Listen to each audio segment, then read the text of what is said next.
मुख्यमंत्री देवेंद्र फडणवीस हे आता पुण्यामध्ये दाखल झालेले आहेत. छत्रपती शिवाजी महाराजांच्या जयंतीनिमित्त पुण्यामध्ये पदयात्रेचं आयोजन करण्यात आलेलं आहे आणि या पदयात्रेमध्ये सहभागी होण्यासाठी मुख्यमंत्री फडणवीस पोहोचले आहेत. आणि रायगडावरती जे 600 कोटीचा अहवाल जो त्यांनी मंजूर केला आणि रायगडाच्या विकासासाठी त्यांनी छत्रपती संभाजीराजे आणि प्रभाकरजी देशमुख यांच्यावरती जी जबाबदारी दिली, त्यामुळे मी सर्व शिवभक्तांना विचारून या ठिकाणी सर्वांना या ठिकाणी विनंती करतो की विचाराचा कार्यकर्ता आणि शिवविचाराचा शिवभक्त देवेंद्रजी फडणवीस हे आहेत.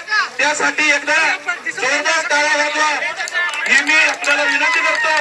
या ठिकाणी अखिल भारतीय शिवमहोत्सव समितीच्या वतीने या ठिकाणी देवेंद्रजी फडणवीस जी साहेब यांचा या ठिकाणी आम्ही यथोचित असा सन्मान करतो. मनसुखजी मांडवासकर केंद्रीय मंत्री यांचा या ठिकाणी सन्मान या ठिकाणी आपण करत आहोत.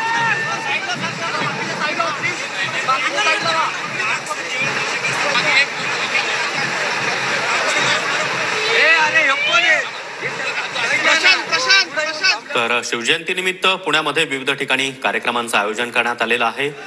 शिवजन्मोत्सव समितीकडून पदयात्रेचं देखील आयोजन करण्यात आलेलं आहे आणि यामध्ये मुख्यमंत्री देवेंद्र फडणवीस हे पोहोचलेले आहेत. त्याचबरोबर केंद्रीय मंत्री हे देखील या कार्यक्रमासाठी पोहोचलेले आहेत. त्यांचा सत्कार या समितीकडून केला जातोय आणि थोड्याच वेळात या पदयात्रेला सुरुवात होणार आहे.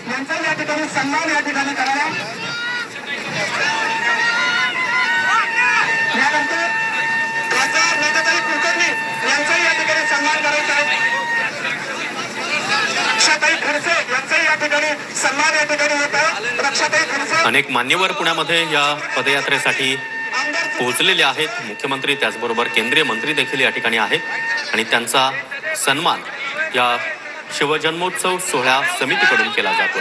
अगदी थोड्याच वेळात या पदयात्रेला देखील सुरुवात होणार आहे. मोठ्या प्रमाणामध्ये शिवप्रेमी या पदयात्रेसाठी दाखल झाला आहे.